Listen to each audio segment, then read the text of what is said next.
Hi, I'm Kendra, and this is my series on treating yourself how you want to be treated. Today I'm talking about the experiment done with water. I'm not sure if you've heard about it, but it's amazing. Dr. Emoto did an experiment in 1994, and he put water in jars, and then he would expose each jar to a different thing. Some of the jars were just had words taped on them like love, forgiveness, happiness, or evil, ugly, sadness.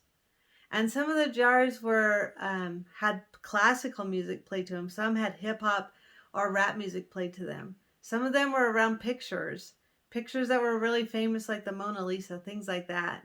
This experiment just goes to show how much water is affected by words, thoughts, intentions, feelings, music, just by all sorts of different things. He said some blessings and prayers over some water. And so, anyways, he took the water after a while, after they had been exposed for a while to these different things that were happening around them. And then he froze the water and he looked at the water under glass. And each different water that was exposed to different things had turned into a different kind of crystal. And the things that were exposed to the positive words, intentions, pictures, music, all turned into beautiful crystals of like snowflakes, just beautiful.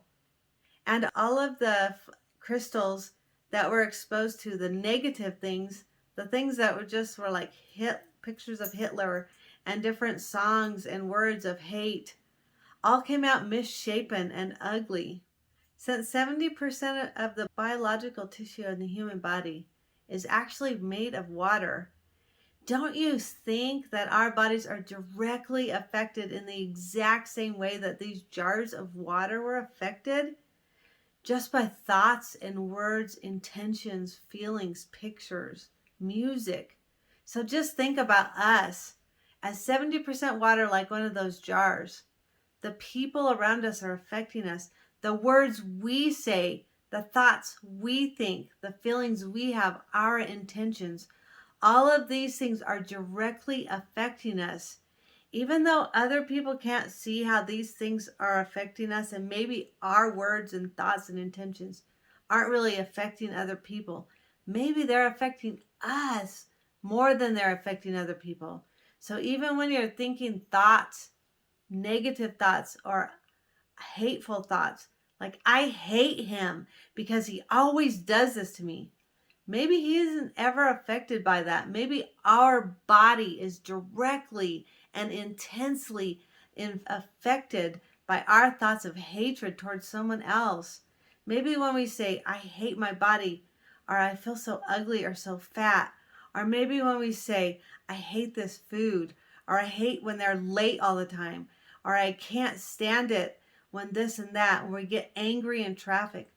All of those things are directly affecting the 70% of water that our body contains. The molecular level in our bodies are being affected either positively or negatively just by things that we don't even think matter, just little sentences that you say to yourself on a daily basis that you don't even realize that you're saying are adversely affecting us.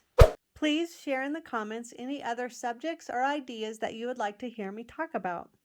Just think, thoughts and words produce an energy that directly affect us constantly. Be very mindful of your thoughts, your words, your intentions, just like integrity. Even when no one else will ever know or see what you're thinking, what you're feeling, and what you're doing, your body 100% knows exactly what you're thinking, saying, feeling, and intending to do. And it is affecting your body in either a positive or negative way. Thoughts and words produce an energy that affect matter. We are matter, and our thoughts and words matter. Think about that.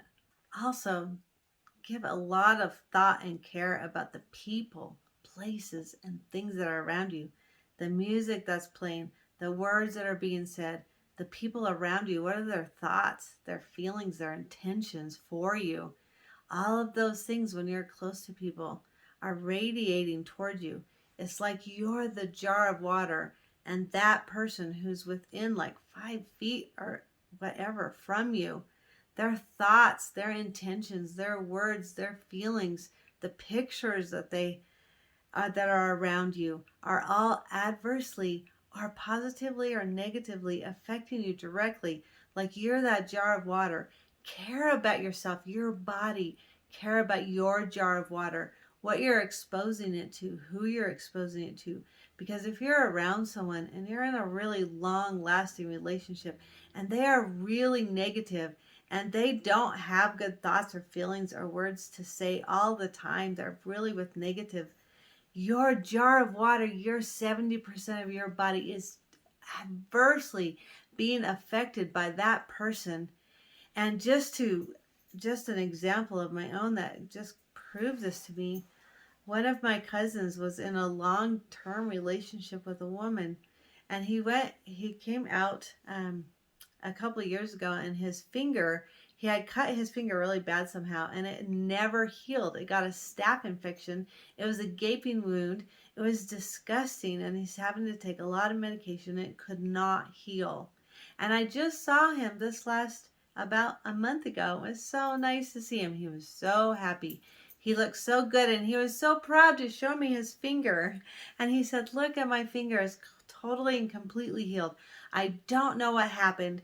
And I said, "Are you still with that lady?" And he said, "No, I've been away from her for a whole year now." And he was so proud of himself.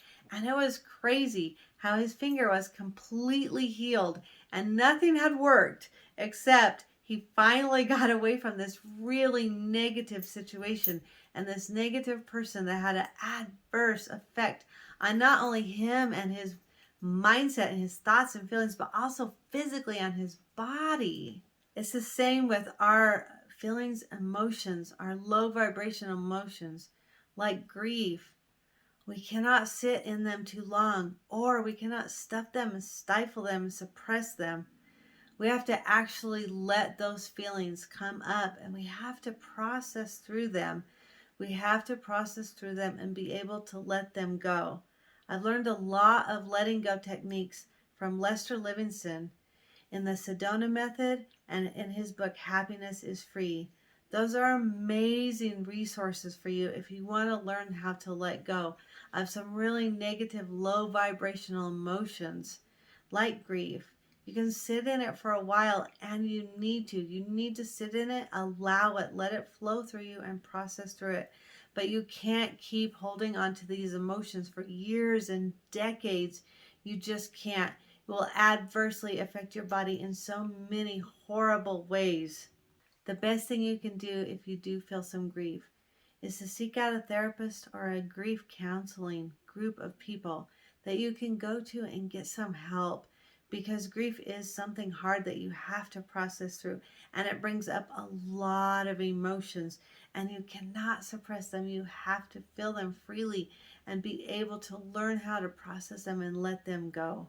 If you try and suppress feelings, a lot of times it eventually takes a substance to have to suppress them, because they get so bubbling over in your body. They need to come out of you somehow in some way, and you don't want to feel them, so you suppress them. You usually have to end up using a substance like alcohol or drugs or even overeating or porn or gambling, something that you can do so you can distract yourself so much that you don't have those feelings. But that is going to ruin your life if you do that. So instead of suppressing your feelings and having to use a substance to keep them away from you, allow yourself to sit with them, even when they're really horrible and uncomfortable. Allow yourself to sit with them. Get some help if you need to, but do not suppress them. That is the opposite of helping you. If you suppress them, they're still in your jar, and your jar is still making those adverse crystals. And don't let that happen. Get some help. One of the low vibrational emotions that I have really suffered with for most of my life is sadness. I feel great sadness in my life, and even I'll just sit down and just feel this overwhelming sadness and depression quite often. And I say to myself a lot, I don't like feeling sad, so I would try and suppress it. And strangely or whatever enough, I would use food to suppress food or sweets. I overate a lot because I was trying to suppress sadness is one of the things I was trying to suppress. Or I would go out and drink and have fun. I would do a lot of things to distract myself from feeling sadness because I wasn't comfortable feeling it. But then it stayed in my jar and it adversely affected me. I had to be able to let go of sadness. So just the other day, I started to feel overwhelming feeling of sadness. And I said to myself, okay, I'm going to allow this sadness to flow through me. I was feeling really sad. Why am I feeling so sad? So I sat there with it for a little while and I went to explore the sadness that I was feeling.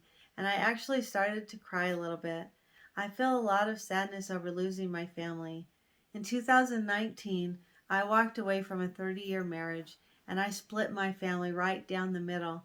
It was the saddest, most hardest, horrible thing that I've ever had to do. It was so hard on me and I felt like I ripped my family apart, and we all feel that way. It was very, very sad. So I used some of my self-talk that I have learned in my letting go techniques. I said, everything is energy, and energy cannot be lost or destroyed. Everything is energy. This is energy. This is my family. My family cannot be lost. Nothing can be lost. There is no loss. I still have my family. So I focused on that. I do still have my family. I have not lost my family. We're just restructured. We live in a little bit of a different way, but we still are together and I still have my family. I have not lost my family. I had to focus on that. I had to change my focus on what I have and not what I don't have. And I do believe that I will have a family again. So I'm visualizing that family. And that is the greatest visualization in the whole world. It's beautiful. It's loving. There's communication and there's happiness all the time around this family that I'm visualizing in my head. And just visualizing this positive environment is actually affecting my jar. So instead of focusing on what I've lost that's not around anymore, and it's energy and it can't be a loss, there I can just focus on my visualization, on my belief and my faith that I still have my family. I will never lose them. And I'm bringing to myself even more people into my family that are awesome and amazing and great. And the more I focus on my visualization of my family that's coming, the more my body can actually crystallize into beautiful, happy things because my thoughts uplifted me so much. I started feeling so happy. I didn't have any sadness at all. And I said to myself, wow, what can I do that nourishes and blesses me? Because that's what I'm focusing on now. I'm letting go of everything that isn't good for me, that isn't helpful, that's negative, or that's ruining my life, such as overeating and things like that. I'm bringing into my life only things that nourish me and bless me and love me. And that's also me doing it to myself. So I asked myself, what can I do for me that nourishes me, loves me, and blesses me? So I went and did some things that I love doing. I took myself to lunch and I had coffee and I looked for some things that I've been wanting to look for in the stores. And the sun was shining and it was a beautiful day and I had the most amazing time. And I'm so grateful that I've learned some of those great letting go techniques so that I can change and let go of those low vibrational thoughts and feelings and negative beliefs that I lost something when I haven't lost anything. I haven't lost my family. And I'm focusing on that so that I can let go of all that sadness, so that I can bring new, awesome, positive, great things to myself. And so can you. I believe in you. Thank you.